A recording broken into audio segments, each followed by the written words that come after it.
आप पता है किन चीज़ों में बिजी हो। मैं बहुत से बच्चों से मिलता रहता हूँ, बात करता हूँ और देखता हूँ कि वो बहुत दुखी हैं, बहुत परेशान हैं। पूछा कि भाई तुम्हारी क्या दिक्कत है, क्यों परेशान हो? तो बोलता है कि मैं किसी व्यक्ति को मैसेज करता हूँ और व्हाट्सएप पे मेरा मैसेज चला जाता है और वो मेरा मैसेज सीन करके छोड़ देते हैं।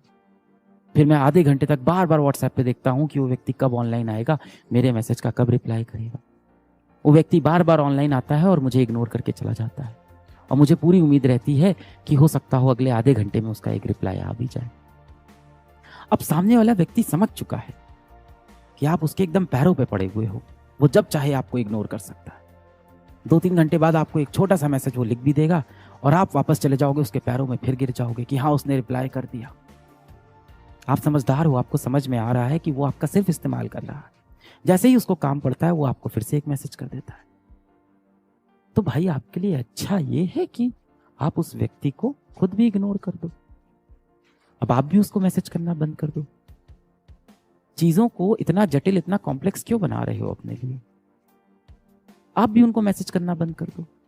सर मैंने मैसेज करना बंद कर दिया तो मैं उसको अपनी जिंदगी से खो दूंगा।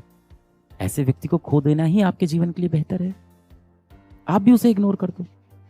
जब आप उसे इग्नोर करोगे तो दो चीजें हो सकती है। एक हो सकता हो वो आपके महत्व को समझ जाए, वो आपको उतना ही महत्व देने लगे जितना आप उसको महत्व देते हो।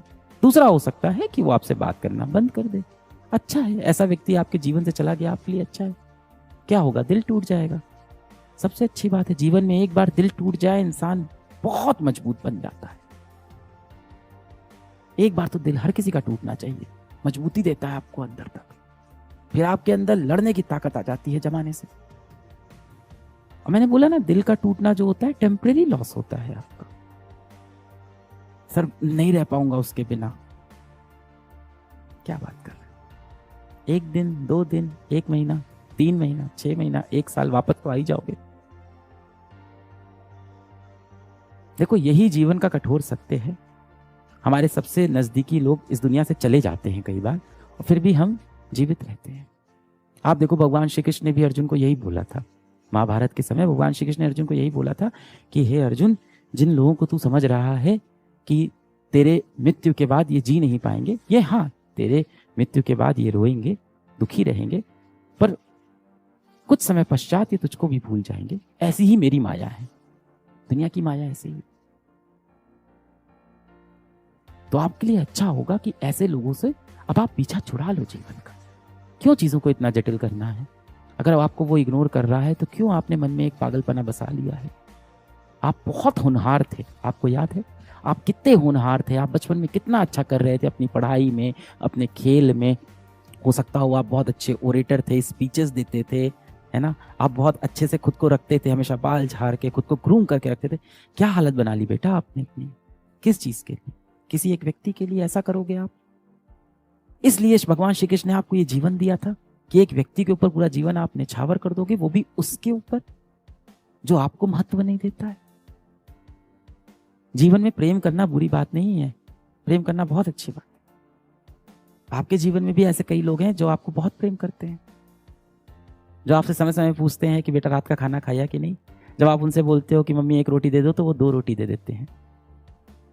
जिनसे आप जितना भी चिढ़ के बात कर लो, जितना भी गुस्से में बात कर लो, खुद आके आपसे कई बार माफी भी मांग लेते हैं। क्या हुआ, मुझसे नाराज हो क्या बेटा? जाहिर सी बात है कि वो आपसे बेतहाशा प्रेम करते हैं। तो ऐसे लोगों से प्रेम करो ना। बात समझ में आई? यही है, आप सब जो मेरे से इतनी क्वेश्चन पूछते रहते हो कि बैकलॉग कैसे सॉल्व होगा, मोटिवेशन कैसे आएगा, इन सब का जो सोल्यूशन है इन्हीं बेसिक चीजों में अब बचा हुआ है। मैं यहाँ एक कोई स्ट्रेटजी लिख दूं मोटिवेट होने की, यहाँ कोई मैं मोटिवेशनल ज्ञान आपको दे दूं, उससे आप मोटिवेट हो जाओ, वो एनर्जी आपके अंदर 1-2 दिन रहेगी। बात आ गई है जो सत्य है वो सुनने की, उसको अब समझने की। अपने जीवन का सत्य समझो। कब तक इन चीजों को इग्नोर करते रहोगे, इन चीजों से भागते रहोगे? नहीं चलेगा ऐसे काम भाग के। जो जीवन आपको मिला है ना, मनुष्य के रूप में जो जीवन मिला है, ये भगवान का दिया बहुत अनमोल तोहफा है। बस किया क्या, इस दुनिया ने आपको डरा दिया कि जीवन बहुत कठोर है, जीवन जीना बहुत कठिन है, संसार में बड़ी मुसीबत है, जिंदगी एक दानव है, ऐसा आपको डरा दिया गया है। जीवन बहुत खूबसूरत है, आपके लिए 1000 तोहफे लेके आपका लक्ष्य वहां पे खड़ा हुआ है, बाहें खोले हुए, आपको सिर्फ हाथ बढ़ाना है, खुद को काबिल बनाना है ताकि उस लक्ष्य के काबिल आप हो जाओ, उन तोहफों के काबिल आप हो जाओ, बस इतना है।